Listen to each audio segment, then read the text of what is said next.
और बहुत अनोखे इस मामले में निकल गए कि दक्षिण अफ्रीका में जो गांधी हैं, ठीक है, दक्षिण अफ्रीका में गांधी, वो गांधी एक तरफ वो गांधी ब्रिटिश राज, ठीक है यार, ठीक है, एक तरफ तो वो ब्रिटिश राज में ये गांधी क्या करते हैं कि हो जाएंगे ब्रिटिश के साथ सहयोग, ब्रिटिश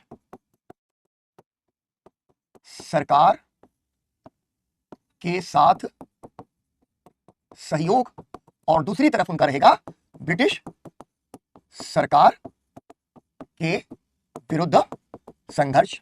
तो गांधी जी की ये जो नई पद्धति है, ठीक है, इस पद्धति का एक बड़ा जबरदस्त इंपैक्ट है कि सामने वाला समझ ही नहीं पाता है भाई कि ये प्रेम है, ये सहयोग है, या ये जो है हमारे साथ जिसको हम कह सकते हैं कि संघर्ष है, ठीक है। एक फेज आते हैं। अब इसके बीच में हमें आगे बढ़ना है। वॉइस तो ठीक है ना? अच्छा, वॉइस वगैरह ठीक है, चलो। तो मैंने क्या कहा कि एक तरफ गांधी जी सहयोग कर रहे हैं, दूसरी तरफ संघर्ष कर रहे हैं। ये जो है ना, बड़ा अजीब सा एक रिश्ता है, और गांधी जी की राजनीति की एक खासियत है। गांधी जी जानते हैं कि ब्रिटिश सरकार के अंदर दमन की ताकत है, यानी कभी भी चाहे कुचल देगी, मार पिटाई हो सकती है, और दूसरी तरफ उनको ब्रिटिश सरकार के खिलाफ लड़ना भी है, ठीक है। तो ये दोनों के बीच में गांधी जी एक संतुलन बना देते हैं। जैसे मान लो ये क्या है ना, कल हमारे किसी स्टूडेंट ने लिखा था, हरमीत ने या किसी ने, कि सर ऐसा लगता है कि जैसे लाइफ फिलोसफी चल रही। मान लो किसी से तुमको लड़ना है और तुमको पता है वो बहुत ताकतवर व्यक्ति है, और इतना ताकतवर है कि अगर तुम उसे हिंसा से लड़ोगे तो वो जो है तुमको मार देगा। तो क्या कर सकते हैं? अहिंसा एक तरीका हो जाता है। और जब अहिंसा है तो उसमें क्या होगा कि अगर तुम हिंसा नहीं कर रहे हो तो सामने वाला जब हिंसा करेगा तो लोग उसकी आलोचना करेंगे, वो गलत हो जाएगा, हिंसा करने वाला यहां पर गलत हो जाएगा। तो एक तो फायदा अहिंसक होने में ये होता है। दूसरा क्या होगा कि आप अगर उसके साथ ये नीति अपना लेते हैं, आपको पता चले कि जिसके साथ आपका मुकदमा चल रहा है, झगड़ा चल रहा है, उसकी मां की तबीयत खराब है, ठीक है, तो आप उसको फोन कर लेते हैं, भैया ठीक है, ठीक है, ठीक है, तबीयत ठीक है, मुझे पता चला कि मां की तबीयत ठीक नहीं है। आपने फोन कैसे कर दिया? आपको मेरी मां से क्या लेना? भाई देखो, मां तो मां होती है, झगड़ा तुमसे है, मां से थोड़ी है। तो मैं तो खाली उनका हाल चाल पूछने के लिए मैंने फोन कर दिया। अब क्या हुआ? तुमने तो रख दिया फोन। अब जिस आदमी को तुमने फोन किया था, जिसका झगड़ा चल रहा है, जो बहुत वायलेंट है, उसके दिमाग में कीड़ा चल गया कि अरे यार, ये क्या, उसने मेरी मां की तबीयत खराब होने मुझको फोन किया। या मान लो कि कहीं पता चले कि अरे तुम जा रहे हो बाइक से, उसका एक्सीडेंट हो गया है ना, तुम भी वहीं पीछे जा रहे हो, तुमने देख लिया कि इसका एक्सीडेंट हुआ, तो उसको लाद के ले गए हॉस्पिटल, और जब उसको होश आया तो पता चला कि यही हॉस्पिटल लेके आए थे। एकदम हिंदी फिल्मी ड्रामा आ गया, हृदय परिवर्तन का। आओ मेरे भाई आओ, कुंभ के मेले में बिछड़े हुए भाई थे। तो ये जो हृदय परिवर्तन की धारणा है ना, वो इसी द्वैध से खड़ी होती है कि आपको यहां पर सामने वाले के हृदय का परिवर्तन कर देना है, ठीक है। तो गांधी जी अपने रणनीति का जो उद्देश्य बनाते हैं वो बनाते हैं हृदय परिवर्तन, यानी विपक्षी का हृदय परिवर्तित करना है। मतलब उसको ये बताना है कि वो गलत कर रहा है और हमारे साथ जो वो गलत कर रहा है वो ना करे। और ये करने के लिए गांधी जी के पास तरीका क्या है? अहिंसा है, प्रेम है, ठीक है, सत्य तो है, ठीक है। तो इन तरीकों से गांधी क्या करते हैं? हृदय परिवर्तन के प्रयास कर रहे हैं, दिल बदल जाए इसका। दुश्मन जो है ना, वो बुराई है, बुरा व्यक्ति नहीं है। अगर कोई व्यक्ति है, उसकी सोच गलत है, हम उसकी सोच को बदल दे, उसकी सोच को अच्छी कर दे, तो व्यक्ति थोड़ी बुरा है। ये क्या है? ठीक है, इंडिया की फ्रीडम गांधी जी का पर्सनल मामला है या पब्लिक? बिल्कुल चल जाएगा आशीष, एकदम चल जाएगा बेटा। ये मेरे साथ पढ़ते पढ़ते पीडब्ल्यू के नोट्स पढ़ लो, हो जाएगा। पल्लवी, पर्सनल कॉज होता है, सबकी जिंदगी में कुछ ना कुछ पर्सनल होता है, और फिर वो पर्सनल पब्लिक भी हो जाता है।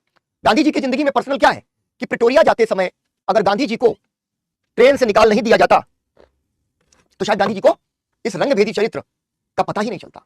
वो पर्सनल हो गया, धक्का पर्सनल लगा। लेकिन जब गांधी जी ने एक बार तय किया कि मुझे रंगभेद के खिलाफ लड़ना है, तो उन्होंने कभी भी ये नहीं किया कि अंग्रेजों ने जब समझौते के लिए बुलाया तो गांधी जी ने कहा मुझे फर्स्ट क्लास की बोगी में चलने की अनुमति होनी चाहिए, मुझे रेस्टोरेंट्स में, क्लब्स में, है ना, घुसने की आजादी होनी चाहिए, मेरे साथ अंग्रेज बराबरी का व्यवहार करेंगे। व्यक्तिगत नहीं रखा उन्होंने, उसको उन्होंने पब्लिक कर दिया, ठीक है, पब्लिक कर दिया। क्या? फिर वो देश की आजादी है, समूह की आजादी की बात कर दी। तब गांधी जी को यह मंजूर नहीं है कि गांधी जी को इरविन तो बराबर बैठा ले, लेकिन बाकी लोगों को जो है वो कुचल रहे हो, तब गांधी जी उनके खिलाफ लड़ेंगे। तो पर्सनल और पब्लिक का ये रिलेशन है कि आप पर्सनल मुद्दे के ऊपर खड़े तो हुए, लेकिन आपने उसको पर्सनल रखा नहीं, आपने उसे पब्लिक बना दिया। जैसे मैं हमेशा कहता हूं, तुम लोग इसको ध्यान रखना, तुम लोग इसको ध्यान रखना, मार्शल लॉ जो है बेटा, सारा का सारा नागरिक प्रशासन खत्म कर दिया जाता है, ठीक है, और वहां पर आ जाता है सेना का प्रशासन। ये मार्शल लॉ कहलाता है, ठीक है। सेना के हाथ में ही जो है प्रशासन दे दिया जाता है। अब जो मैं कह रहा था आपसे कि पर्सनल और पब्लिक, अच्छा सवाल है कि जैसे हम क्या कर रहे हैं, मैं पढ़ रहा हूं, मैंने अपनी पढ़ाई लिखाई की, जिसको कहते हैं ना बेटा पढ़ लिख लो वरना जो है बर्बाद हो जाओगे, तो एकदम पर्सनल मामला है कि मैंने पढ़ाई लिखाई कर ली, आ गया पढ़ लिख करके बाहर। लेकिन जब पढ़े लिखे तो जो अपना पर्सनल काम था कि पढ़ लिख लो वरना करोगे क्या जिंदगी में, अचानक से जब बड़े हुए तो पता चला नहीं, पढ़ने लिखने के साथ साथ क्या है कि पढ़ाना भी है। अब पढ़ाने के दो तरीके हो सकते हैं, मैं कम मेहनत से पढ़ाऊं, मैं काम चलाऊं पढ़ा दूं, ठीक है ना। कभी कभार ऐसे हो जाए यार ठीक है बच्चे ही तो हैं, नए नए क्लास के, चल रहा है नहीं, मेरे साथ क्या होता है कि मुझे क्लास में टाइम से पहुंचना है, मुझे जिस दिन लोग एनर्जी क्लास होती है मेरे मन में गिल्ट आ जाता है, मुझे लगता नहीं यार अच्छी क्लास आज बच्चों को नहीं मिली, मैं स्टूडेंट होता तो मुझे लगता आज सर थोड़ा डाउन डाउन थे, ठीक है ना, तो गिल्ट आ जाएगा। क्या है ये? पब्लिक कॉज आ गया कि ये मेरी रिस्पॉन्सिबिलिटी है कि अगर मैं पढ़ा रहा हूं तो मैं बहुत अच्छा पढ़ाऊं, या अपनी मेहनत तो कम से कम ये करूं कि मैं बहुत अच्छा पढ़ाऊं, ठीक है। तो क्या हुआ, पर्सनल पढ़ाई मेरी पर्सनल थी लेकिन कॉज उसका पब्लिक है। अगर हम लोग यहां पर बातें करते रहते हैं कि भाई समाज के प्रति हमारा कर्तव्य है, अभी हमारे यहाँ एक सज्जन बात करने लगे जो अभी घटना हुई ना दलितों और ठाकुरों के बीच के अपने संघर्ष वगैरह की, तो उसमें हम लोगों ने क्या कहा कि भाई इतने सालों से दलितों को समाज में आपने दबा के रखा है, अब तो भारतीय संविधान और हमारे स्वाधीनता संग्राम की चेतना दोनों कहती है कि जाति के आधार पर भेदभाव नहीं होना चाहिए, तो फिर भाई ये जितने भी अपर कास्ट लोग हैं इन्हें बहुत सारे लोग बदल गए, बहुत सारे लोगों ने स्वीकार किया है बदलते हुए सामाजिक सत्य को। समाज सुधार आंदोलन हम लोगों ने देखा कैसे अपर कास्ट लोग ही समाज सुधार आंदोलन की शुरुआत कर रहे हैं, उसका बड़ा प्रभाव है। तो अपर कास्ट ने अपने आप को बदला, लेकिन अगर कुछ मुट्ठी भर लोग उसमें अभी भी ये सोचते हैं कि दलितों को हम जूते के नोक पे रख लेंगे, नहीं, तब तो फिर सबके खिलाफ लड़ना पड़ेगा। क्या हुआ, ये हमारी तुम्हारी सोच का सामाजिक पक्ष आ गया है ना, कि हम यहाँ पर समाज और व्यापक समाज की बात कर रहे हैं, केवल अपनी बात नहीं कर रहे हैं यार मैं तो सवर्ण हूं, मैंने अपने को बदल लिया, कोई बात नहीं, मेरी जिम्मेदारी है कि मैं अपने, अगर कोई ब्राह्मण कोई ठाकुर इस तरीके से कहता है कि नहीं दलितों को तो ऐसे रखना चाहिए, तो मैं उनको कह दूं कि देखो पहली चीज तो ये है कि ये गलत है, और दूसरी चीज ये है कि दलितों को ऐसे रखना चाहिए वैसे रखना चाहिए, कॉन्स्टिट्यूशन ने बता दिया कैसे रखना चाहिए, और तीसरी चीज ये है कि दलित अब अपने अधिकार के लिए जब जागरूक हो गए तो तुमको फिर वो देख लेंगे भैया, तब तो निपटने को तैयार हो, ठीक है। चलो, तो क्या हो, गांधी जी एक तरीका ले आए हृदय परिवर्तन का तरीका, और ये हृदय परिवर्तन का तरीका बड़ा इंटरेस्टिंग तरीका, और कई लोग मानते हैं हृदय परिवर्तन नहीं होता, जैसे अभी हमारे किसी स्टूडेंट ने लिखा सर अब तो हृदय परिवर्तन करना बहुत मुश्किल है। बच्चे हमेशा मुश्किल था, हृदय परिवर्तन करना कभी भी आसान काम नहीं रहा है, ठीक है, लेकिन हृदय परिवर्तन से बढ़िया दुश्मनी कोई होती नहीं है। अगर हमने ये कह दिया कि बेटा तुम्हारा तो हम दिल बदल के रहेंगे, हृदय तो हम तुम्हारा परिवर्तित कर देंगे, लंबी लड़ाई है, दुश्मन को मार देना बहुत आसान है, दुश्मनी को मार देना बहुत कठिन है, तो हृदय परिवर्तन दरअसल दुश्मनी को मारता है, ठीक है ना। तो गांधी जी एक ऐसा तरीका ला रहे हैं जहां पर उनका मानना है कि विपक्षी के अंदर हमें अपने प्रति एक जिम्मेदारी का और सहानुभूति का भाव जगा देना चाहिए, उतने से काम हो जाएगा, ठीक है। अब देखो यहां पर कल से आगे जरा लिखो, एक पॉइंट लिखो, कल जहां तक लिखा था शायद इंडियन ओपिनियन तक मेरे ख्याल से लिखा था, उसके आगे लिखना शुरू करो। बिल्कुल, एथिक्स में तो बेटा ज्यादा ही पढ़ाए होगे तुम लोग, एथिक्स में तो ये टॉपिक ही है उसका कैसे बदलना है। चलो लिखो, गांधी जी ने दक्षिण अफ्रीका में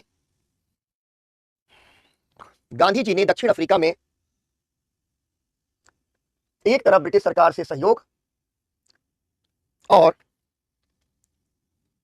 दूसरी तरफ संघर्ष की नीति अपनाई।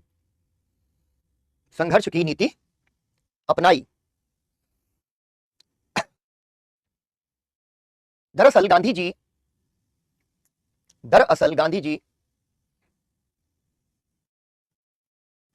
अपने विपक्षी का हृदय परिवर्तन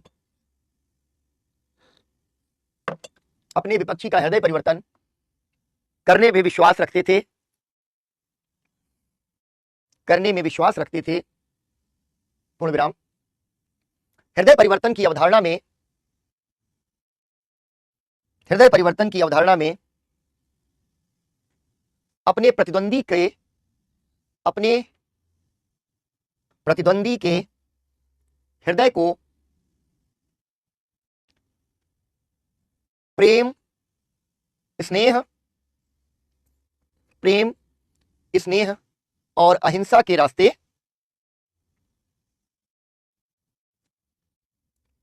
परिवर्तित करने का प्रयास किया जाता है।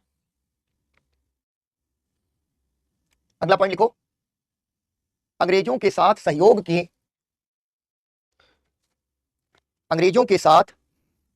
के चलते 1899 के बोअर युद्ध बहुत इंपॉर्टेंट टॉपिक, 1899 के बोअर युद्ध के समय गांधी जी ने अंग्रेजों के लिए एम्बुलेंस कॉर्प्स का गठन किया। अब चूंकि ये एक महत्वपूर्ण चीज है इसलिए इसको जरा ध्यान रखना है। बोअर युद्ध क्या है, बोअर युद्ध क्या होता है, अक्सर किताबों में बोअर के बारे में ज्यादा लिखा नहीं है, लेकिन जब इतनी महत्वपूर्ण घटना है तो बोअर युद्ध के बारे में हमें जान लेना चाहिए। अगला पॉइंट लिखो, बोअर युद्ध जिसे दक्षिण अफ्रीकी युद्ध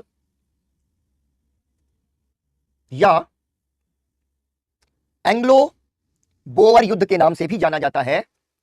एंग्लो, अभी बताते तमन्ना, अभी बताते बेटा। एंग्लो बोअर युद्ध के नाम से भी जाना जाता है, पूर्ण विराम। यह युद्ध ब्रिटिश साम्राज्य और दो स्वतंत्र राज्यों ट्रांसवाल और ऑरेंज, संतरा, ठीक, दो स्वतंत्र राज्यों ट्रांसवाल और ऑरेंज के बीच युद्ध था। यह स्वतंत्र राज्य बोअर कहलाते थे, क्योंकि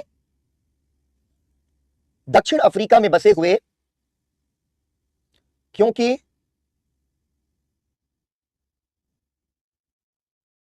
कुंदन क्या कंफ्यूजन है, लिखो बेटा। क्योंकि दक्षिण अफ्रीका में बसे हुए डच और फ्रेंच लोगों को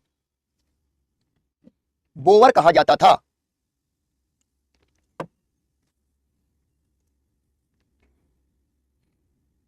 ठीक है, कहा जाता, ये तो समझ गए तुम लोग कि दक्षिण अफ्रीका के अंदर अंग्रेज अभी आ गए, उनका राज्य है, उसी राज्य के अंदर डच भी है, फ्रेंच भी है। भारत की कहानी तुम पढ़ चुके हो, झगड़ा होगा ही होगा। तो दो फ्री स्टेट्स हैं, दो स्वतंत्र राज्य हैं, ट्रांसवाल और ऑरेंज। वहां पर डच और फ्रेंच बहुत ज्यादा है। दक्षिण अफ्रीका में अंग्रेज अपना प्रभुत्व बनाने के लिए इन राज्यों पर हमला करते हैं, क्योंकि ये डच है और फ्रेंच है, और इस हमले में क्या होता है कि बोअर युद्ध हो जाता है। ठीक है, अब देखो इसके बाद इसके लिखो एम्बुलेंस कॉर्प्स, जो अभी आपने लिखा एम्बुलेंस कॉर्प्स। देखो युद्ध में केवल युद्ध नहीं होता, अब तो सेनाएं बहुत बड़ी बड़ी हो गई, ऐसी विशाल सेनाएं हैं, 13-13 लाख की तो सेना ही है, अपनी सेना 13 लाख की है।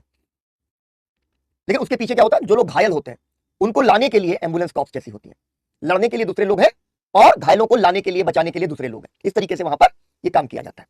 अब एम्बुलेंस कॉर्प्स में तुम देखो अगर, तो गांधी जी क्या करते हैं कि वहां स्थानीय जो उनके सहयोगी हैं, साथी हैं, उनको मिलाते हैं और वहां पर केवल गैर युद्धक, यानी लड़ाई नहीं लड़ रहे, हर जगह जहां युद्ध चल रहा है वहां पर सेवा के लिए खड़े गए, सैनिकों को उठा करके युद्धभूमि से वापस लाए, क्योंकि पहले जो है ना बंदूक से जो लड़ाइयां चलती थी उसमें बड़ा आसान होता था। ठीक है ना, बिल्कुल ज्ञानेश, बोअर युद्ध, कई सारे बोअर युद्ध हुए।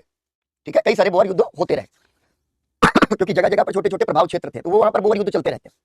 बोअर वही जो डच और फ्रेंच है। तो गांधी जी वो एम्बुलेंस, यानी एम्बुलेंस दस्ता, जैसे आज एम्बुलेंस आती है मरीज को अस्पताल पहुंचाती है, वैसे युद्ध क्षेत्र के अंदर गए, दो लोग गए, ऐसे वो पहले तो बनाते थे, दो बांस होते थे, बीच में चादर लगा लेते थे और उसी को खोल करके उसमें मरीज को डाला और लेकर के चले आए। फिर वहां मरहम पट्टी, घाव की सफाई, गोली निकालना, इस तरीके के काम उन्होंने किए, डॉक्टर वगैरह ने। ठीक है, तो ये काम वहां पे उन्होंने गांधी जी ने किया। गांधी जी ये मान रहे थे कि भारत में जैसे ये माना जा रहा था उस समय तक कि हाँ अंग्रेज ठीक है, हम अंग्रेज की प्रजा हैं, अंग्रेजों की प्रजा बने रहने में हमें दिक्कत नहीं है, तब तक ये सोच है, लेकिन अंग्रेज हमें अधिकार दें, हमें स्वशासन दें, हमारी भागीदारी बढ़ाएं, ये सारी मांगे थी। नरमपंथियों की मांग तुमको याद है। तो एक तरीके से गांधी जी जो है यहां पर नरमपंथियों जैसी जो है उनकी सोच है कि ब्रिटिश राज्य भले के लिए है, बुरा नहीं है, बस हमारे अधिकारों की लड़ाई हम लड़ते रहेंगे अंग्रेजों के साथ में, इसलिए सहयोग भी कर रहे हैं। ठीक है ना, लिखो। ठीक है, अगला पॉइंट लिखो जो कि प्रीलिम्स के लिए बहुत महत्वपूर्ण है। अंग्रेजों ने गांधी जी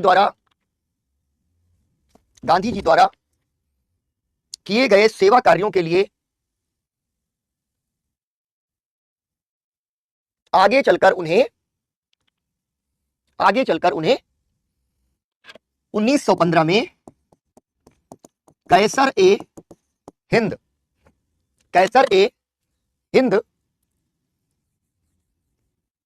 सम्मान दिया था। कैसर ए हिंद, वो उनको मेडल होता था, महारानी देती थी, तो कैसर ए हिंद गांधी जी को दे दिया 1915 में। ठीक है, इंपॉर्टेंट क्या है कि तो कैसर ए हिंद मिला, अंग्रेजों का सम्मान गांधी जी को मिला, लेकिन ये सम्मान महत्वपूर्ण है, इससे जुड़ी 2-3 चीजें लिख लो यहां पर। गांधी जी को अंग्रेज सरकार की ओर से, गांधी जी को अंग्रेज सरकार की ओर से यह सम्मान लॉर्ड हार्डिंग्स, ठीक है, लॉर्ड हार्डिंग्स, ब्रैकेट में इनके लिख लो 1910 से 1916, ये इनका कार्यकाल है, 1910 से 1916 ने प्रदान किया था। ठीक है, ये बहुत महत्वपूर्ण सवाल है कि गांधी जी को निम्न में से किस वायसराय ने ब्रिटिश सरकार का सम्मान कैसर ए हिंद प्रदान किया था। तो आप खर्च से कह देंगे लॉर्ड हार्डिंग ने किया था। अब ये सम्मान क्या गांधी जी हमेशा अपने पास रखे रहे? ठीक है, ये सम्मान उन्होंने क्या कभी वापस किया या नहीं किया, ये अगला सवाल बन जाता है। तो लिखो, गांधी जी ने कैसरे हिंद सम्मान जलियांवाला बाग नरसंहार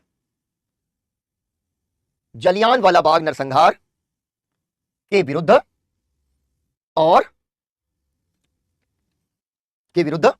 और खिलाफत आंदोलन के समर्थन में वापस कर दिया था।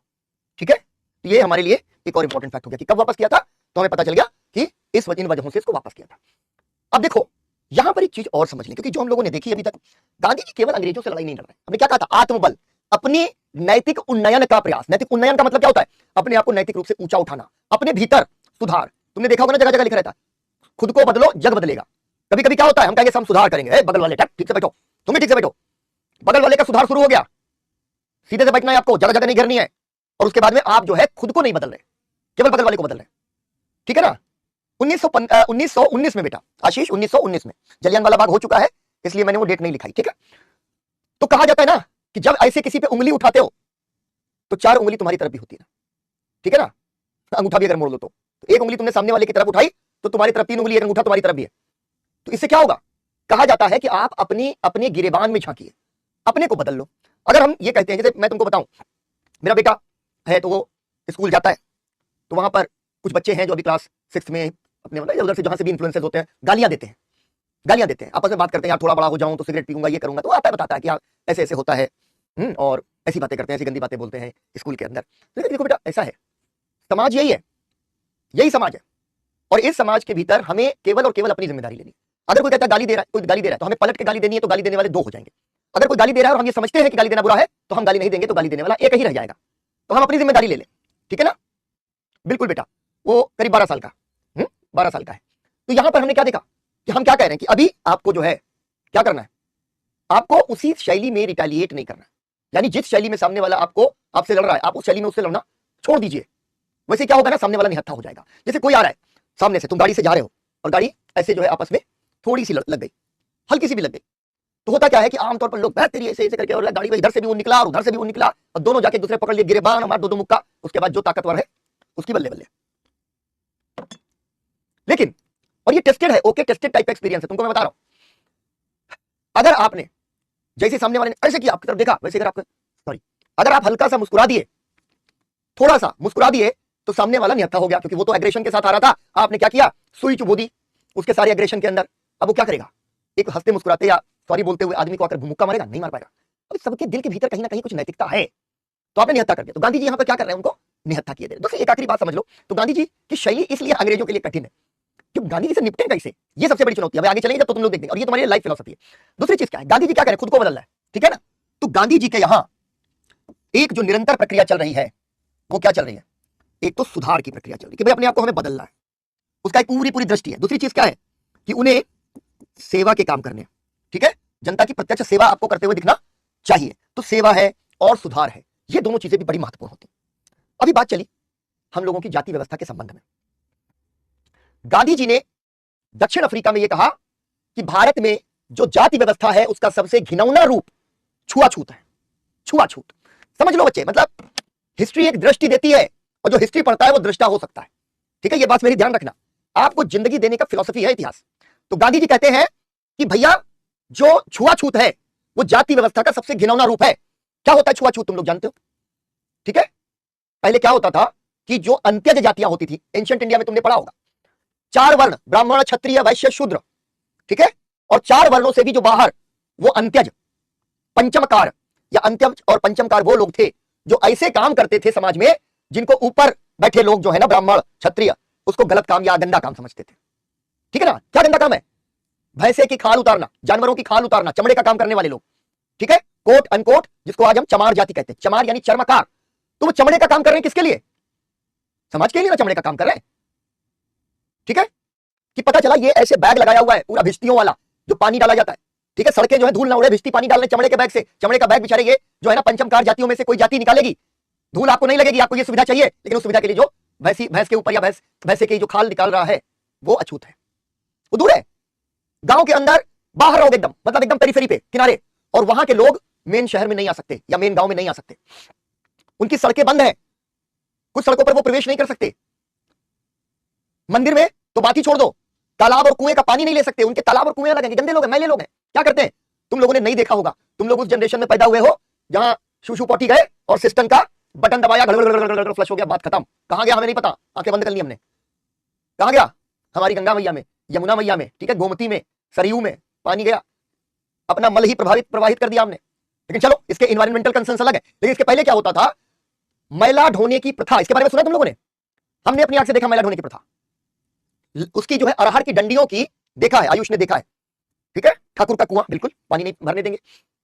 अरहर की डंडियों की टोकरी होती थी, जिस टोकरी के अंदर गोबर और मिट्टी का लेप लगा लिया जाता था, और महिलाएं या पुरुष उसको ऐसे अपने बगल में रख के चलते थे। और लोगों के घरों के बाहर, मतलब उनकी जो लैट्रिन होती थी, मतलब बड़ा खराब है सुनने में, ये लगे कि सर क्या ही डिस्कस कर रहे हैं, लेकिन बेटा डिस्कस इसलिए कर रहे हैं कि ये समाज के भीतर हमने देखा है। तो जब तक मैं आपको एहसास ना दिलाऊं कि ये छुआछूत थी क्या, तब तक पढ़िया छुआछूत के खिलाफ संघर्ष किया। क्या हो गया? हिस्ट्री बोर है, बहुत रटना पड़ता, कुछ नहीं रटना है भाई। देखो ऐसे समझ रहे हैं हिस्ट्री को। टोकरी है, वहां गए, एक जगह पर लोगों का ह्यूमन एक्सक्रेटा, उनका मल इकट्ठा होता है, वहां से उठाया। क्राइम अलर्ट में देखा है आकृति, हाँ, उठाया, पंजे होते थे ऐसे टीन के बने पंजे जैसे, और एक झाड़ू उठा करके टोकरी में डाल रहे हैं। अबे 10 घरों से की जो है ना पॉटी उठा के बेचारे टोकरे में डाल रहे हैं, उसको जाके डिस्पोज ऑफ करेंगे, डिस्पोज ऑफ करेंगे। और डिस्पोज ऑफ करने के बाद उनको मिला क्या समाज से? वापस हमारी तुम्हारी गंदगी साफ कर रहे हैं। और उसके बाद में उनको मिला क्या? कि एकदम दूर रहो, तुम गंदे काम करते हो। ये है छुआछूत।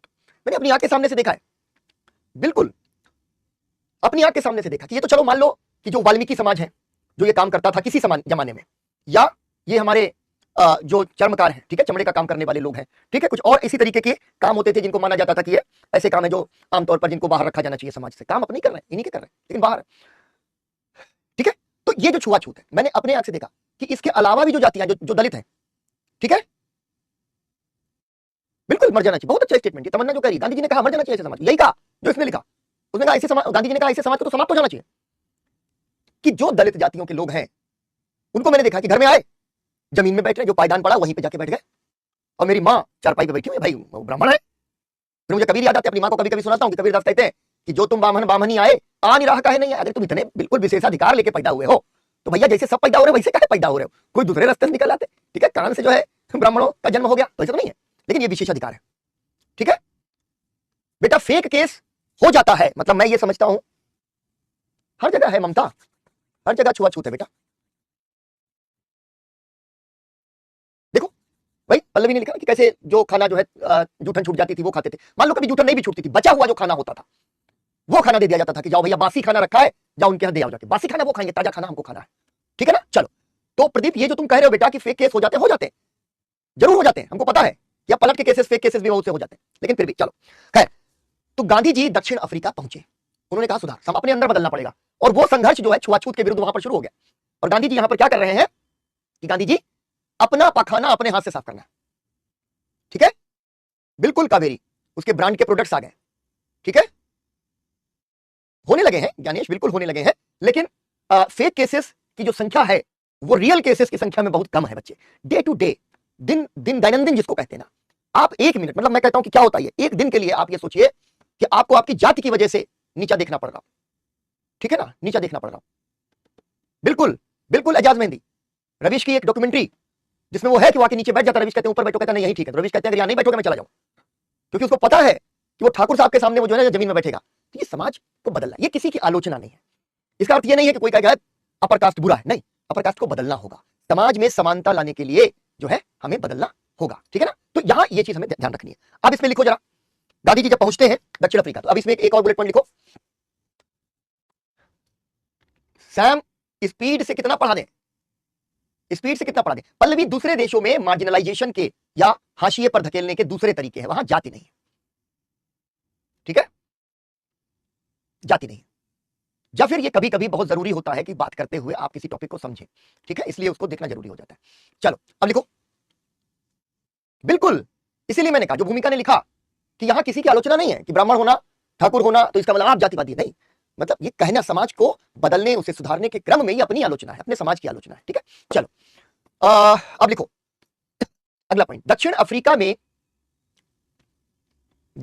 में गांधी जी ने सामुदायिक जीवन सामुदायिक जीवन के साथ साथ सामुदायिक जीवन के साथ साथ कुछ सामाजिक प्रयोग भी आरंभ कर दिए थे। कुछ सामाजिक प्रयोग भी आरंभ कर दिए थे, पूर्णविराम। जैसे गांधी जी के आश्रमों में मैला ढोने की प्रथा नहीं थी, एवं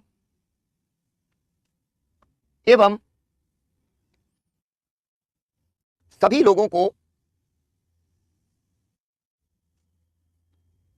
अपना पाखाना स्वयं साफ करना होता था। स्वयं साफ करना होता था। ठीक है। इसके अतिरिक्त आश्रम में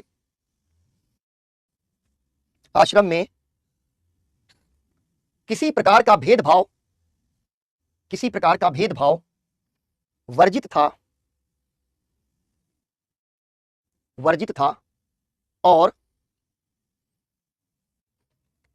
सभी धर्मों के लोग वहां रहते थे।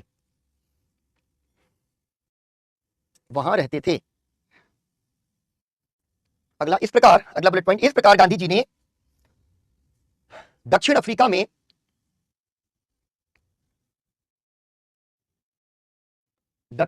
में नहीं बेटा ज्ञानेश, हरिजन आंदोलन तब नहीं चलाया था, बाद में चलाया था, अभी नहीं। कोमल हमारी जो है ना, हमारा बचाव करने आती है भाई, ठीक है, हमेशा कोमल बचाव करती है, तुम लोग नहीं करते बचाव मेरा, है। चलो लिखो, इस प्रकार गांधी जी ने दक्षिण अफ्रीका में राजनीति का काफी अनुभव ले लिया था।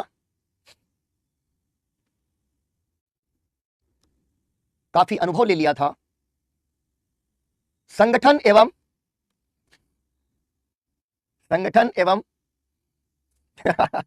कुमकुम, ऑफलाइन होती तो इसको कुमकुम को भी मैं कहता, अच्छा ये मक्खन है यार। चलो प्रिया, क्या बैकलॉग हो गया बच्चे? क्या बैकलॉग हो गया मुझे बताओ। बैकलॉग को नहीं रहने दो, लेकिन बैकलॉग से घबराओ भी नहीं, ठीक है, बात करेंगे इस पर। देखो, सांगठनिक एवं सामुदायिक जीवन के साथ साथ आंदोलन की एक समग्र रणनीति। हसन, ये एआई कर रही होगी, है ना, ये एआई का काम है बेटा, हम लोगों का काम नहीं है, हा? कि एक समग्र रणनीति व समझदारी का निर्माण हो गया। कहने का मतलब यह है, इसको लिख लो पहले।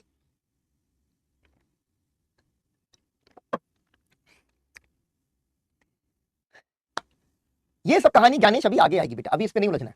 चलो, कहने का मतलब जब गांधी जी 1915 में भारत आए हैं, उसके पहले दक्षिण अफ्रीका में बहुत अनुभव लेकर आए, और इसलिए जब भारत आते तो चमत्कार कर जाएंगे, सबको कहेगा अबे ये क्या हो गया, एकदम कांड हो गया, है ना। अगला पॉइंट लिख लो इसमें, जो हमारे प्रीलिम्स के हिसाब से महत्वपूर्ण है। 1913 में गांधी जी और कस्तूरबा गांधी, कस्तूर को सबको जानते हो तुम लोग, गांधी जी और कस्तूरबा गांधी गिरफ्तार हुए। बिल्कुल, ये सैम जो कह रहा है बार बार, गांधी मूवी सबके सब दिख डालो, देखी डालो, ठीक है एजाज, अभी पीपीटी भी है, जहां आंदोलन वाली पूरी बात आएगी वहां पीपीटी भी चलेगा, रुक जाओ, छोड़ो ना, पीपीटी भी रहेगा, ये भी रहेगा। अच्छा चलो, 1913 में गांधी जी और कस्तूरबा गांधी जब दक्षिण अफ्रीका में गिरफ्तार हुए तो भारत में गोपाल कृष्ण गोखले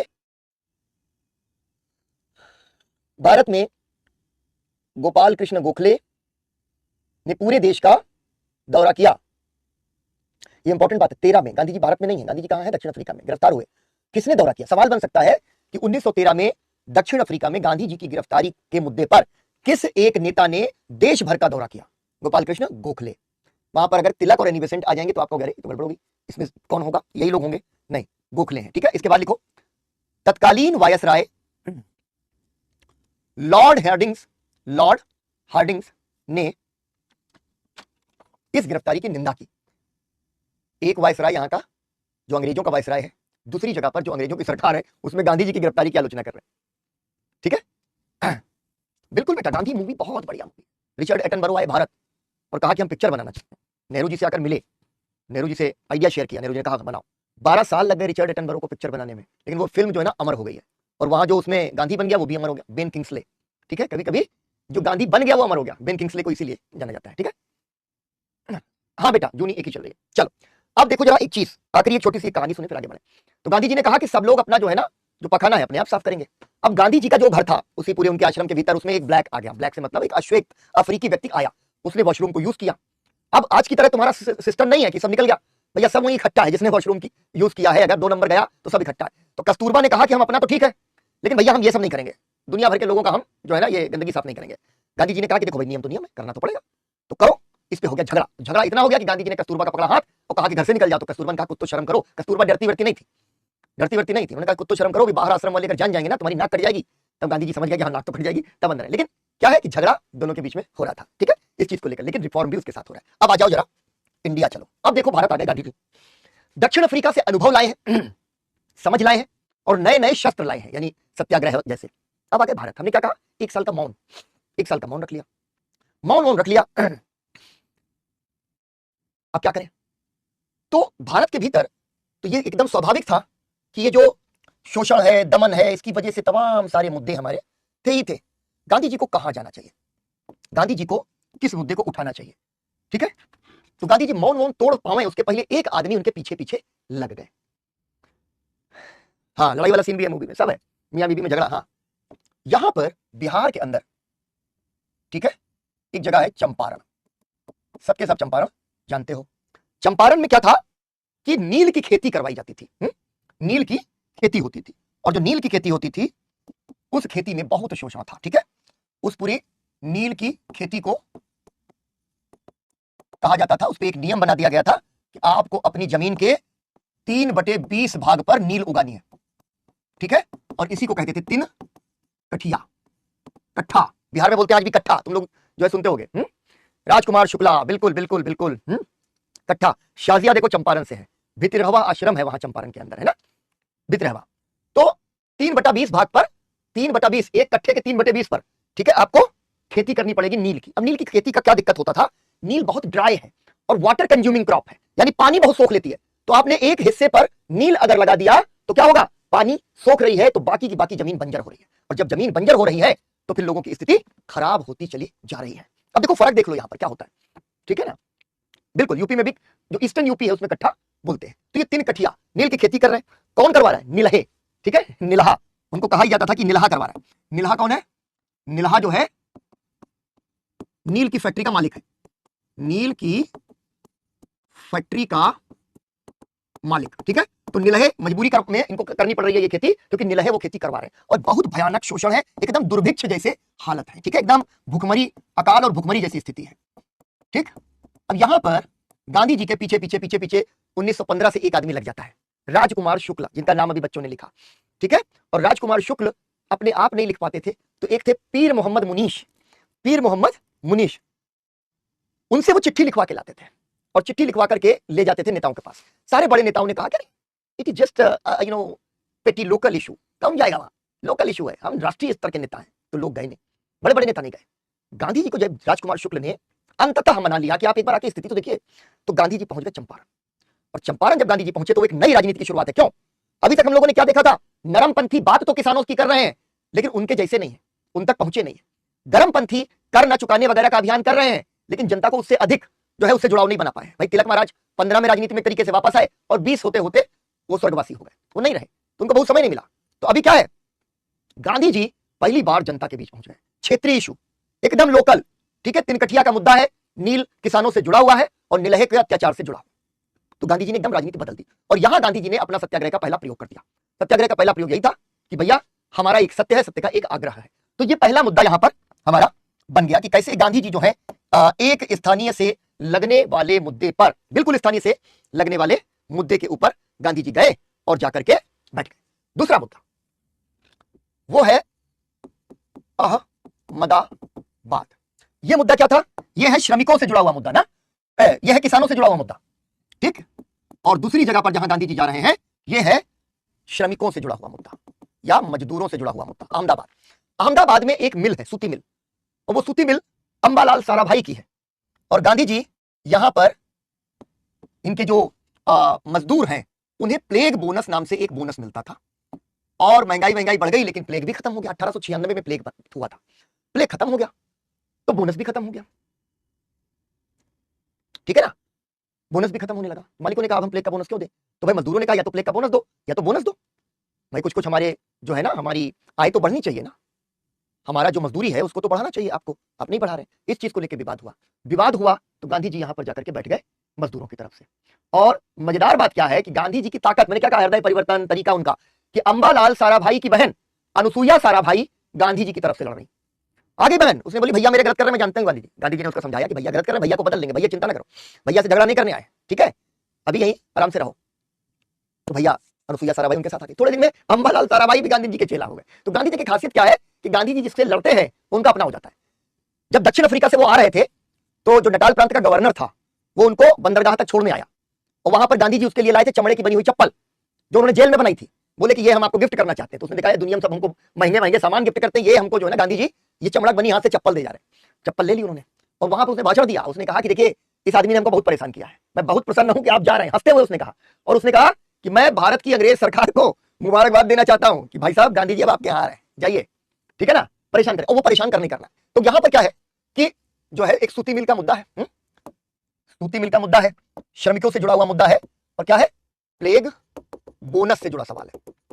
और यहां पर गांधी जी आमरण अनशन करते हैं, पहली बार यहां पर आमरण अनशन करते हैं, ठीक है ना।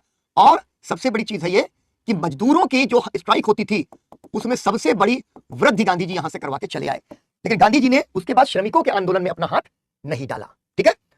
तो ये चीज हमें ध्यान रखनी है जिसके बारे में हम लोग पढ़ेंगे। तीसरी जो है फिर आंदोलन ये खेड़ा में है।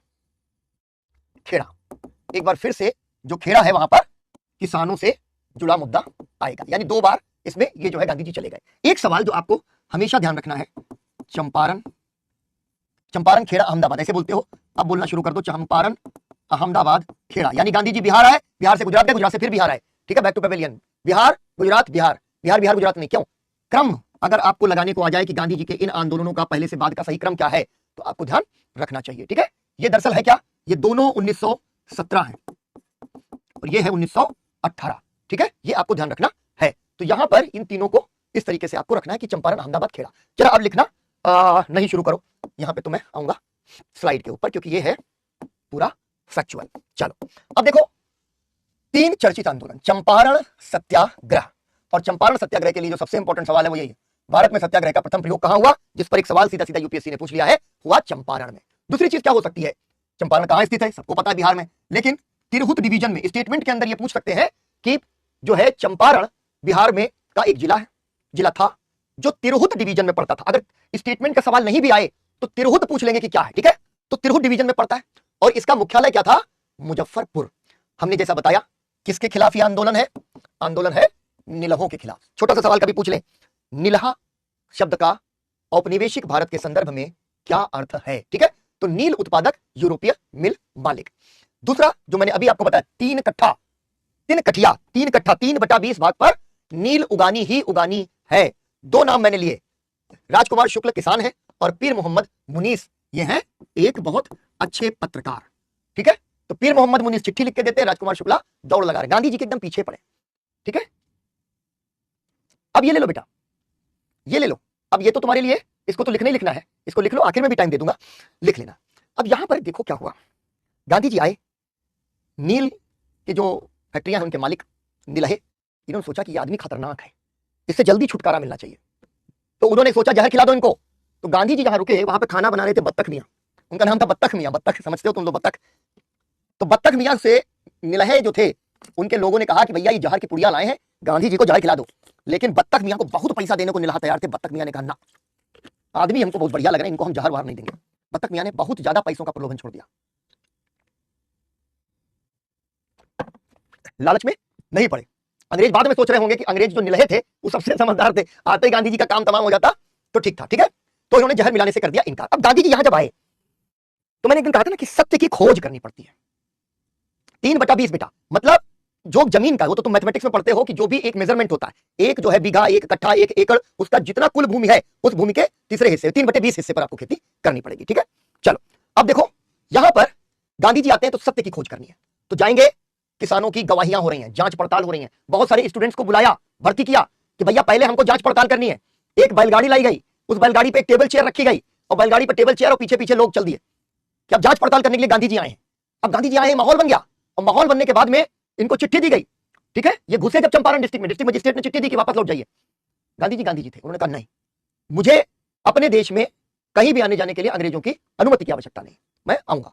अब वो आ गए, आए, पकड़ लिए गए, कोर्ट में ले जाए गए। कोर्ट में उन्होंने कहा जज ने कि ठीक है आप जमानत जो है दे दीजिए, जमानत दी जाती है ना, जैसे कहा जाता है कि कुछ जमानत दे दीजिए और हम आपको जमानत दे रहे हैं, कुछ पैसे उसमें देने होते हैं। गांधी जी ने कहा मैं जमानत भी नहीं दूंगा, तो जज फंस गया।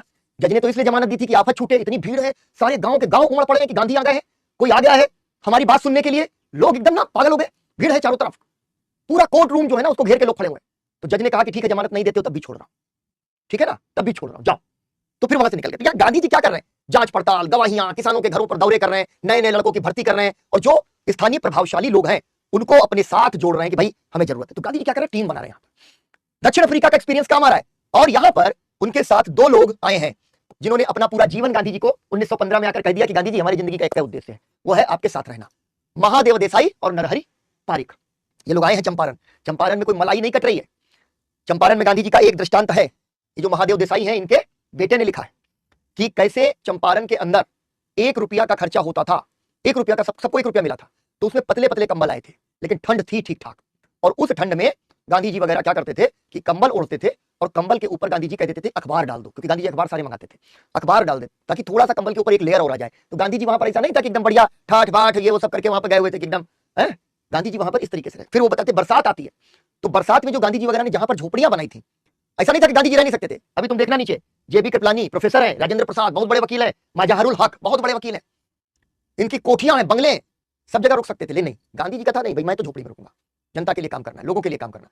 बरसात के दिनों में उसमें वृत्तांत लिखे हुए हैं कि कभी कभी झोपड़ी के भीतर पानी आ जाता था, और ये जो है चारपाई जो है हल्की सी डूब जाती थी, तो कस्तूरबा महादेव की पत्नी, नरहरि पारिक की पत्नी बैठी रहती थी। खैर ये हो गया थोड़ा सा विषयांतर। अब ये चंपारण सत्याग्रह, गांधी जी को चंपारण में ही जेबी कृपलानी मिले, ये अंग्रेजी और इतिहास के प्रोफेसर हुआ करते थे, अपने स्टूडेंट्स को लेकर के आए कि गांधी जी की हम मदद करेंगे, और उसके बाद जिंदगी भर के लिए चेला बन गए। ठीक है, चेला बन गए। बाबू राजेंद्र प्रसाद गांधी जी के चेला बने, राष्ट्रीय आंदोलन के बड़े नेता बने, और भारत के प्रथम राष्ट्रपति बन गए। मजहरुल हक स्वाधीनता संग्राम सेनानी, बहुत बड़े, दोनों बहुत बड़े वकील थे। ये सब लोग गांधी जी से चंपारण सत्याग्रह में आकर के जुड़े। तो जैसा हमने आपको बताया कि गांधी जी से कहा वापस जाओ, वो गए नहीं, तो यहां पर अंग्रेजों ने एक जांच समिति बनाई कि ठीक है भैया गांधी जी आ गए हैं, बवाल ज्यादा कट रहा है, जांच समिति बनी, और उसमें गांधी जी भी सदस्य बना दिए गए। 3 कठिया पद्धति समाप्त हो गई, और जो अवैध वसूली अंग्रेज कर रहे थे, ठीक है, जो है किसानों से, उस अवैध वसूली का 25% वापस कर दिया। बहुत तरीके की अवैध वसूलियां ये वहां पर किया करते थे। तो 3 कठिया भी समाप्त हो गई, किसानों ने जो वादा किया था कि हम इतनी जमीन पर अपनी खेती करेंगे, वो नहीं कर पाए, उपज नहीं हुई, उसके एवज में ये वसूलियां की जाती थी। तो कुल वसूली का 25% वापस किया। कोई कह सकता सर खाली 25% तो वापस किया, उस जमाने में 25% अंग्रेजों ने वापस कर दिया, बहुत बड़ी बात थी। ठीक है, अब जो दूसरा हमने आंदोलन बताया, ठीक है, ये इसको सही कर लो, 1 सेकंड।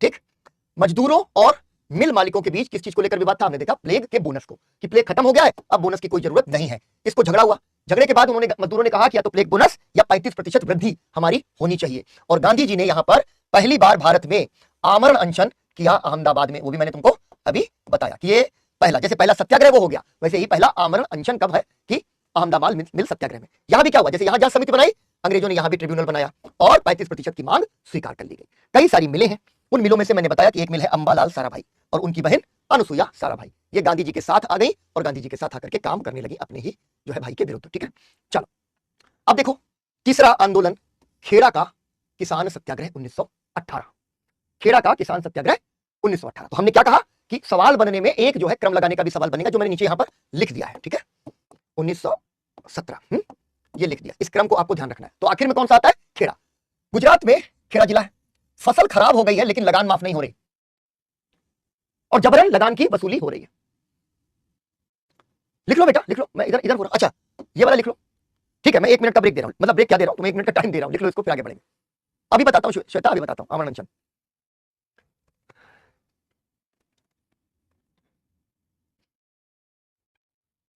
लिख लो 30 सेकंड और।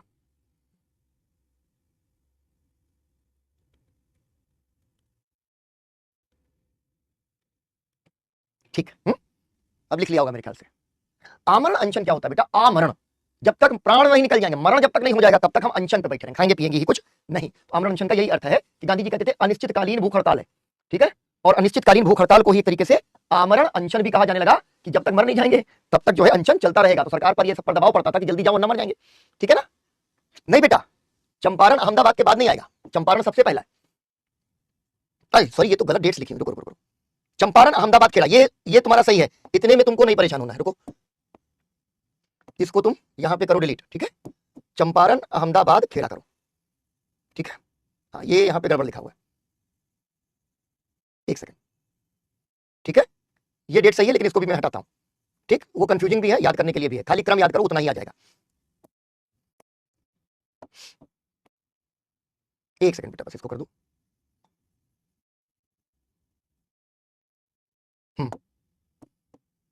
ठीक है।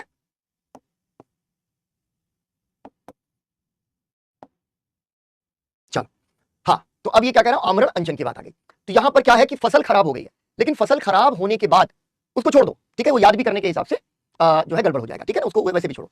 तो खेड़ा पे आ गए 1918, जब तक छूट नहीं तब तक लगान नहीं। उन्होंने क्या कहा कि एक आंदोलन बनाया कि जब तक हमको फसल खराब हो गई है, जब तक हमको आप इससे छूट नहीं देंगे कि जिन लोगों की फसल खराब हो गई है वो लगान नहीं देंगे, तब तक कोई लगान नहीं देगा। और इस आंदोलन में, खेड़ा आंदोलन में ही हमारे सरदार वल्लभ भाई पटेल और इंदुलाल याग्निक गांधी जी से जुड़ गए। अब तुम देखो कि कैसे तुमको, अगर तुम अहमदाबाद छोड़ दो तो चंपारण और खेड़ा से गांधी जी को कितने बड़े बड़े लोग मिल रहे हैं, कितने बड़े बड़े लोग मिल रहे हैं।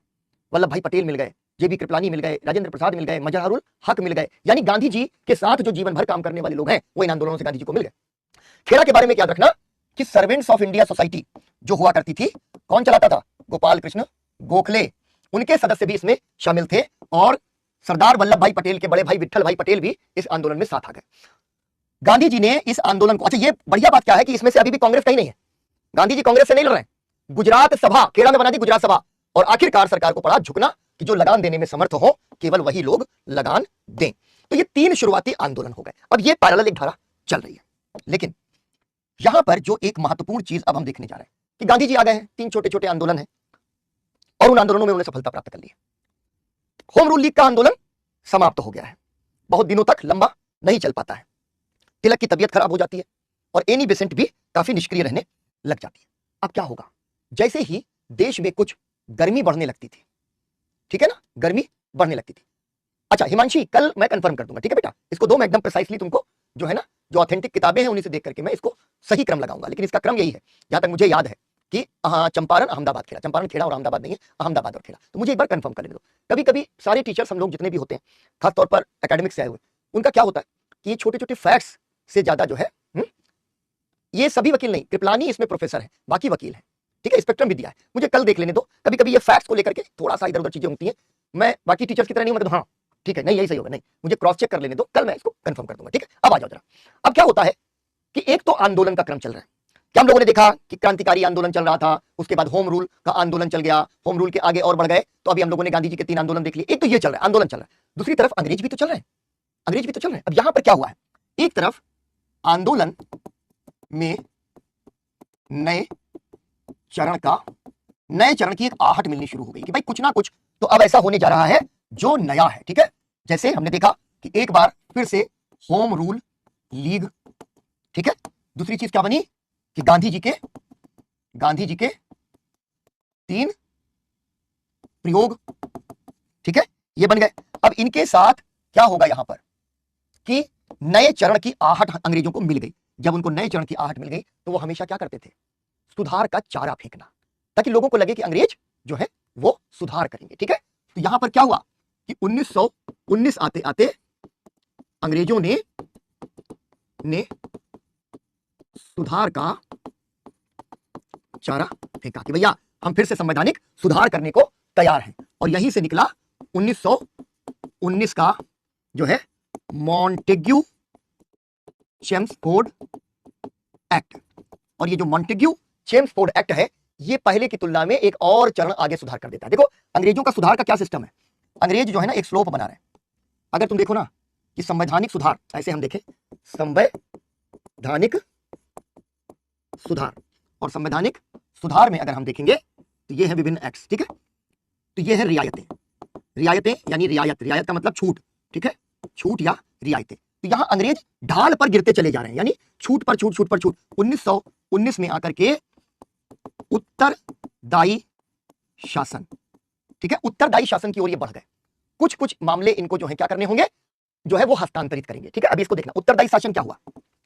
ये पूरा एक शासन है मान लो, ठीक है, उत्तरदायी शासन को ऐसे मान लें कि ये पूरा है शासन, और इस शासन के अंदर ज्यादातर मामले जो हैं वो रखे जाएंगे आरक्षित, ठीक है। अंग्रेज अपने पास कुछ मामले रखेंगे आरक्षित, कि हम कुछ मामले तो किसी को दे नहीं सकते हैं, लेकिन कुछ मामलों में अंग्रेज जो है भारतीयों को कुछ मामले हस्तांतरित कर देंगे, ठीक है। इसको आप जरा सा समझ लो, फिर इस पे लौट के आएंगे कि मॉन्टेग्यू चेम्सफोर्ड सुधार या भारत सरकार कानून 1919, इसको देख लो, फिर हम लोग वापस इसको थोड़ा सा समझ लेंगे कि इसमें हुआ क्या नया खेल। एक चीज जो याद रखनी है कि विदेश सचिव है मॉन्टेग्यू, ठीक है, और चेम्सफोर्ड वायसराय है। ये जो उत्तरदायी सरकार है, इसके अंदर एक टर्म जो आपको याद रखना है वो है डायरकी, ठीक है, डायरकी। जो डायरकी मैं यहां पर आपको समझा रहा था कि आरक्षित और हस्तांतरित, इसको और भी फिर से समझेंगे। डायरकी में क्या हुआ कि इन्होंने प्रधान जो है एक सिस्टम बनाया कि एक होगी लेजिस्लेटिव असेंबली केंद्र में, जैसे केंद्र सरकार होती है ना, तो ये हो गई केंद्र सरकार, तो लेजिस्लेटिव असेंबली होगी, और उसी में काउंसिल ऑफ स्टेट, जैसे लोकसभा और राज्यसभा होते हैं, ठीक है। लेजिस्लेटिव असेंबली निचला सदन है, जैसे लोकसभा है, उसकी संख्या कर दी गई 144। पहली बार ये संख्या इतनी बढ़ गई है, ठीक है, 144 कर दी गई है, जिसमें से 41 सदस्यों को अंग्रेज मनोनीत करते हैं, ठीक है। पढ़ाया होगा सर ने ना, हाँ लिख लो बेटा, इसको लिख लो, एक रेफरेंस के तौर पर तो आ ही जाएगा। काउंसिल ऑफ स्टेट्स यानी राज्यसभा जैसा उच्च सदन जिसको कहते हैं, उसमें 34 सदस्य, 26 मनोनीत है। अब क्या है, ये गवर्नर जनरल और उसकी परिषद पर केंद्रीय विधायी परिषद, यानी ये जो सिस्टम बनाया है लेजिस्लेटिव असेंबली का, इसका नियंत्रण नहीं। आज क्या है, आज हमारी जो लेजिस्लेटिव असेंबली जिसको हम कहें, लोकसभा का अधिकार है प्रधानमंत्री के ऊपर, ठीक है, और उनकी कैबिनेट के ऊपर, उनको जाके वहां जवाब देना पड़ेगा। लेकिन यहाँ क्या है, ये अंग्रेजों का सिस्टम है, गवर्नर जनरल और उसकी परिषद से कोई सवाल हमारी लेजिस्लेटिव असेंबली नहीं पूछ सकती 1919 के एक्ट के हिसाब से। असली खेल कहां पर हो रहा है, वो है प्रांतीय सरकार के विषयों पर, और यहां पर विषयों को जो हमने अभी आपको बताया दो श्रेणियों में विभाजन कर दिया गया। एक कहा गया आरक्षित विषय, किसके लिए आरक्षित है, अंग्रेजों के लिए, ठीक है, अंग्रेजों के लिए आरक्षित है, ये इन्हीं के पास रहेंगे। और हस्तांतरित जो विषय है, वो हस्तांतरित विषय उत्तरदायी मंत्री, यानी जिनको ये कह रहे हैं कि चुनकर के वो आएंगे उत्तरदायी मंत्रियों के लिए। इस बात को थोड़ा सा समझ लेना। और ये जो आरक्षित और हस्तांतरित का जो मुद्दा है, यही दरअसल कहलाता है क्या, डायरकी या दोहरा शासन, ठीक है, डायरकी या द्वैध शासन। एक बात याद रखना, एक द्वैध शासन बक्सर की लड़ाई के बाद आया था, दूसरा द्वैध शासन कहां पर आ गया, 1919 में। तो हमें हमेशा ध्यान रखना है कि डायरकी जो है या द्वैध शासन 1919 में कुछ और है, और 1765 में कुछ और है, ठीक है। तो द्वैध शासन का ये फर्क आपको ध्यान रखना है। अंग्रेजों ने अपने लिए कौन से जो विषय थे, विषय से मतलब है मामले, मंत्रालय समझ लो एक तरीके से, या मामले समझ लो, ठीक है। वित्त एवं कानून, वित्त हमारे पास रहेगा, यानी खजाना तो अंग्रेजों के पास रहना चाहिए, कानून व्यवस्था यानी पुलिस वगैरह, ब्यूरोक्रेसी वगैरह सब हमारे पास रहेगा। तो यानी जितनी कंट्रोलिंग चीजें हैं, भाई हम कितना भी प्लान बनाए, जो हस्तांतरित विषय है, उत्तरदायी मंत्री कितना भी प्लान बना ले, हम पैसा ही नहीं देंगे। अगर पैसा दे दिया और हमारा मन पलट गया, तो फिर हम आगे आपको ब्यूरोक्रेसी का समर्थन ही नहीं देंगे। ये कंट्रोलिंग मैकेनिज्म आ गया। क्या है हस्तांतरित विषय, जो अंग्रेजों ने कहा कि ठीक है, चुने हुए जो लोग हैं, मंत्री हैं, उनको दिए जाएंगे। शिक्षा, जन स्वास्थ्य, जनता से जुड़े हुए मुद्दे हैं, पढ़ेगा कौन, आम जनता, ठीक है। उसके बाद स्वास्थ्य किसका है, आम जनता का। स्थानीय स्वशासन, नगरपालिका बनाओ, जिला बोर्ड बनाओ, ये सब आप इसके पास में चले जाएंगे। और गवर्नर को इतनी ताकत दे दी गई कि अगर किसी प्रांत के अंदर कोई नियम, कोई कानून बनाया जा रहा है और गवर्नर चाहे तो उसको रद्द कर सकता है, ठीक है। इतनी चीज देख ली। चलो, फौजिया ने कहा नहीं समझ में आ रहा है, चलो इसको हम आगे फिर से समझते हैं। ये जो कानून बना, मैंने क्या कहा, ऐसे समझो, थोड़ी जगह यहां पर ज्यादा है, ठीक, ऐसे समझ लो,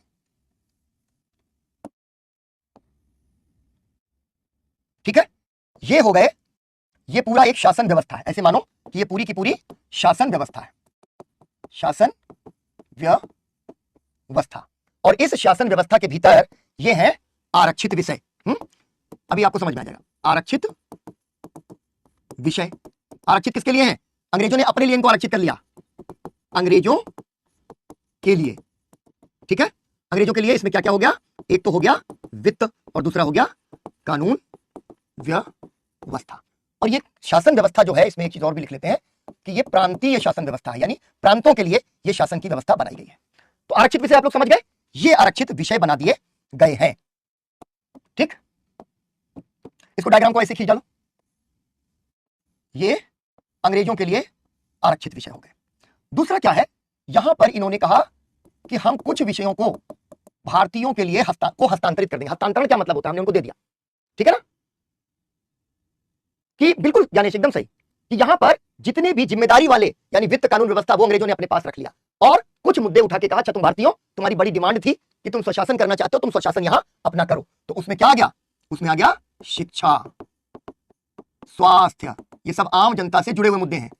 स्थानीय स्वशासन, नगर पालिका वगैरह सब इसके अंदर आकर के शामिल हो जाएंगे। ठीक है, तो ये हस्तांतरित विषय किसको दे दिए, ये दे दिए चुने हुए मंत्रियों को यहां पर दे दिया। तो ये क्या पूरा सिस्टम, जहां पर शासन व्यवस्था को दो हिस्सों में तोड़ दिया गया। एक तरफ उसको कहा गया कि ये है, ये शासन व्यवस्था जो है उसमें हस्तांतरित विषय होंगे और आरक्षित विषय होंगे। इसको कहा गया डायरकी, आरक्षित और हस्तांतरित। ये क्या हो गया, ये पूरा सिस्टम कहलाया डायरकी या दोहरा शासन या द्वैध शासन।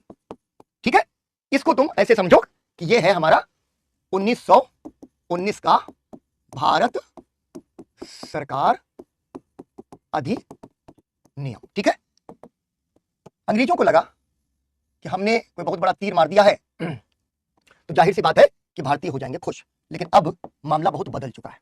जाहिर सी बात है कि सभी ने इसको अस्वीकार कर दिया। उन्होंने कहा कि यह हमें स्वीकार नहीं है इस तरीके की कोई भी चीज। तो यानी निराशा आ गई भारतीयों के भीतर कि संवैधानिक सुधार जो है, ठीक है, संवैधानिक सुधार जो है वो कैसा सुधार है सर, ये व्यवस्था कब की है बेटा, ये 1919 की व्यवस्था है। ठीक है, मॉन्टेग्यू चेम्सफोर्ड सुधार 1919, और यहां भी लिखा हुआ है 1919, जहां की हम बात कर रहे हैं। तो ये पूरी व्यवस्था बन गई और इसी के बीच में हुआ क्या कि अंग्रेजों को ऐसा लगने लगा, इसको एक बार तुम नोट कर लो, 1 मिनट दे दे फिर आगे बढ़े। इसको नोट कर लो,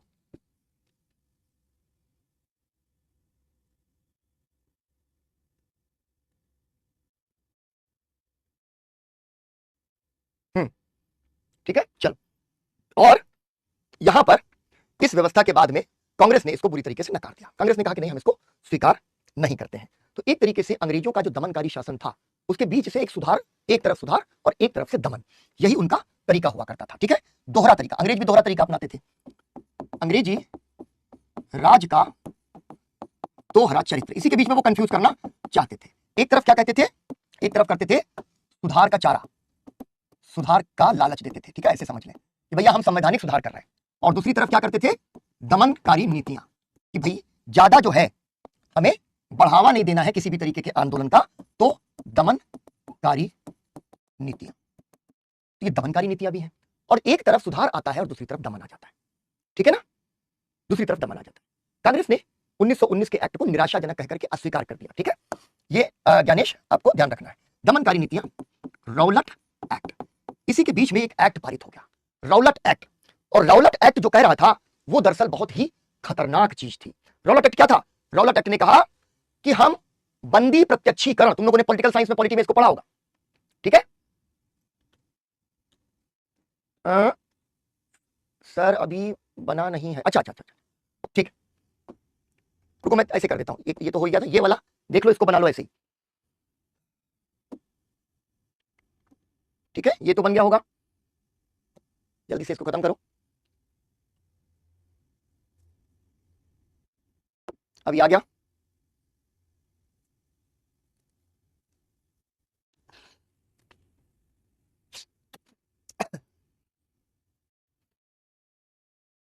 ठीक। तो एक तरफ जो है सुधार करेंगे, कि हम कह रहे हैं कि हम सुधार कर रहे हैं भैया, हम संविधान में नए प्रोविजन लाए और हमने क्या किया कि आरक्षित और हस्तांतरित विषयों में कुछ विषय भारतीयों को दे दिए, करो राज, शिक्षा स्वास्थ्य ये सब चलाओ वालाओ। लेकिन दूसरी तरफ हम ले आए रौलट एक्ट, और रौलट एक्ट क्या है कि बंदी प्रत्यक्षीकरण का हनन, बंदी प्रत्यक्षीकरण का हनन, इसका क्या मतलब हुआ, बंदी प्रत्यक्षीकरण, अगर हमें पुलिस ने आकर के पकड़ लिया तो पुलिस क्या करेगी, ठीक है, जो पुलिस क्या करेगी, अगर हमको पकड़ लेगी तो 24 घंटे के भीतर उसको हमें कोर्ट के अंदर प्रस्तुत करना होगा, बंदी को प्रत्यक्षीकरण करना होगा, कोर्ट में ले जाइए आप, पुलिस हमें बिना कोर्ट के सामने प्रस्तुत किए जो है हमें हिरासत में नहीं रख सकती, ठीक है, एक तय अवधि के तहत 24 घंटे के भीतर। दूसरी चीज है कि गिरफ्तारी है तो गिरफ्तारी का वारंट होना चाहिए, यानी कि आप हमें वारंट बताइए कि किस कारण, किस मुकदमे में आप हमें किस जो है आरोप में आप हमें गिरफ्तार कर रहे हैं, हमें धाराएं पता होनी चाहिए। अभी भी ये कहते हो ना, जो हमारी पिक्चरें होती हैं हॉलीवुड की, पुलिस आपको गिरफ्तार करने आई, हमारे पास आपकी गिरफ्तारी का वारंट है, तो ये कोर्ट से वारंट लेके आते हैं कि भाई फला फला व्यक्ति के ऊपर ये आरोप है, ये धाराएं हम लगा रहे हैं, हम चाहते हैं कि कोर्ट हमको अनुमति दे, वारंट दे और हम इनको गिरफ्तार करें। तो कोर्ट ही गिरफ्तार करवा रही है और फिर कोर्ट के अंदर जो है आपको उसको 24 घंटे के अंदर प्रस्तुत कर देना है। रौलट एक्ट क्या कह रहा है? उसने कहा कि नहीं भाई, हम जो है बंदी प्रत्यक्षीकरण की बात अब नहीं करना चाहते, क्योंकि देश के भीतर थोड़ा थोड़ा माहौल बदल रहा है। और ये जो चेम्सफोर्ड एक तरफ सुधार कर रहा है, वही लॉर्ड चेम्सफोर्ड रौलट एक्ट को भी एक तरीके से उसका ये ब्रेन चाइल्ड है। पहला विश्व युद्ध समाप्त हो चुका है, अब यहां पर आंदोलन ना आ जाए, कोई नया उभार ना आ जाए, इसलिए 1919 मार्च 1919 में रौलट एक्ट जो है केंद्रीय विधान परिषद में पास कर दिया गया। सेंटर का जो सरकार थी, अभी हमने 1919 के एक्ट को देखा, वहां पर इसको पास कर दिया गया, क्योंकि वहां बड़ी आराम से इसको पास किया ही जा सकता था। अब जब ये दो चीजें हो गई कि ना आपको वारंट ले जाना है और ना आपको कोर्ट में पेश करना है, यानी आपको मुकदमा चलाना नहीं है, तो मुकदमा नहीं चलाना है, आपको जेल भेज देना है, यानी बिना मुकदमा चलाए जेल भेज देना है। यही हो रहा है रौलट एक्ट, बिना मुकदमा चलाए जेल भेजना है, तो जिसको चाहेंगे उसको भेज देंगे। तो अंग्रेजों का जो रूल ऑफ लॉ या कानून का शासन की बात थी, वो तो यहां रही नहीं, ना वारंट में धाराएं बता रहे हैं और ना ही अब ये बता रहे हैं कि हम 24 घंटे में मुकदमा आपके ऊपर क्या करने जा रहे हैं, तो क्या करेंगे, जेल चले जाएंगे। बिना मुकदमा चलाए जेल हमें रौलट एक्ट भेज दे रहा है, और इसके खिलाफ पूरे देश में एक आंदोलन बन जाता है। आंदोलन का दमन करने के लिए रौलट एक्ट आता है, और रौलट एक्ट का विरोध करने के लिए आंदोलन आता है। अंडा पहले आता है कि मुर्गी पहले आती है, दमन पहले होता है कि आंदोलन पहले होता है, ये वैसी गुत्थी है। तो यहां पर क्या हुआ, अखिल भारतीय एक आंदोलन बन गया पूरे देश में। और यह माना जाता है कि चंपारण, खेड़ा, अहमदाबाद, तो छोटे छोटे 3 आंदोलन थे जो एक तरह से 3 जिलों में केंद्रित थे, और उन जिलों के अंदर भी जो है छोटे छोटे इलाकों में थे, तो उनका लोकल इफेक्ट था। गांधी जी की वजह से वो देश भर में चर्चित हो गए। रौलट एक्ट का विरोध पूरे देश में हो रहा है, और पूरे देश के भीतर जो विरोध हो रहा है उसका नेतृत्व कौन कर रहे हैं, इस बार कर रहे हैं गांधी जी।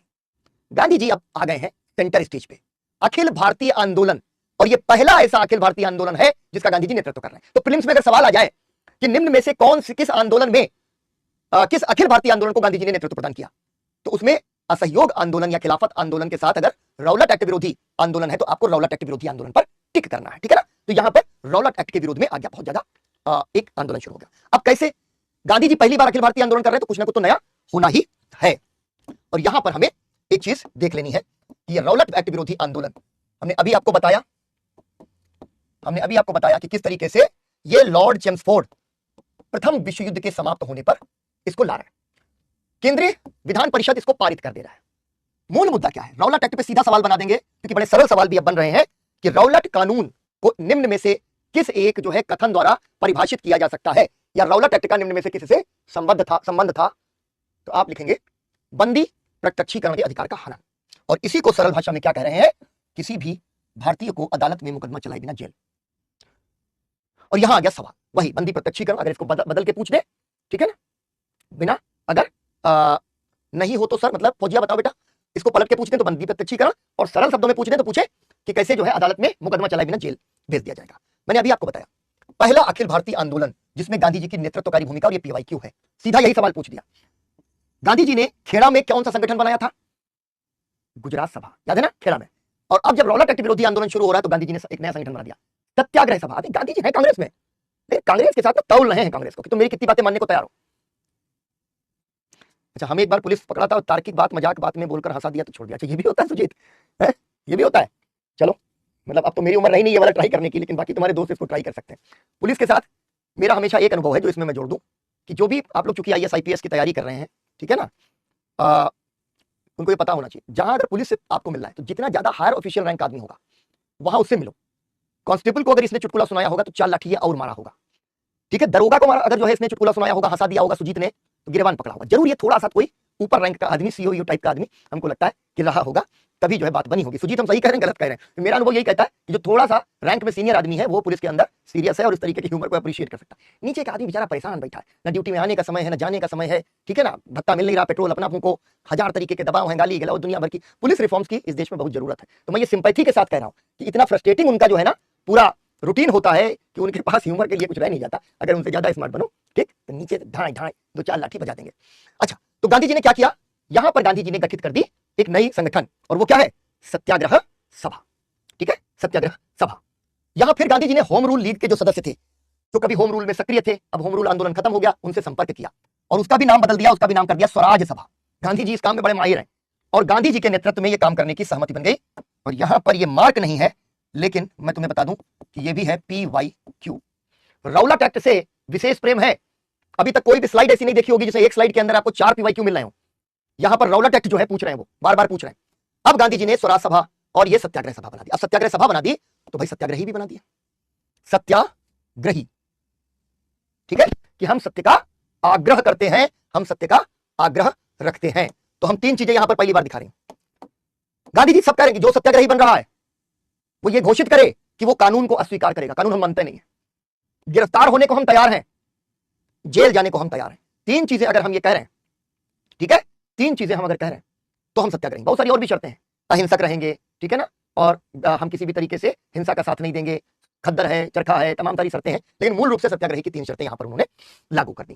तो रौलट विरोधी आंदोलन से कल की क्लास में हम लोग फिर आगे बढ़ेंगे, आगे चलेंगे और देखेंगे कि कैसे गांधी जी जब आंदोलन करने आए हैं तो एक डुअल एजेंडा लेकर के आए हैं, दोहरा एक योजना लेकर के आए। तो दोहरी योजना पर बात करते हुए जलियांवाला बाग हंटर कमीशन होते हुए हम लोग खिलाफत और असहयोग की ओर बढ़ेंगे कल, ठीक है, कल की क्लास में। चलो, सो हम लोग मिलते हैं जल्दी ही, कल मिलते हैं क्लास में। और तमन्ना और बाकी सारे स्टूडेंट्स जो आप लोग कह रहे हो बेटा, उसको मैं पूरी कोशिश करूंगा कि उसको नेक्स्ट वीक से पुराने टाइम पर वापस करवा दूं, ठीक है।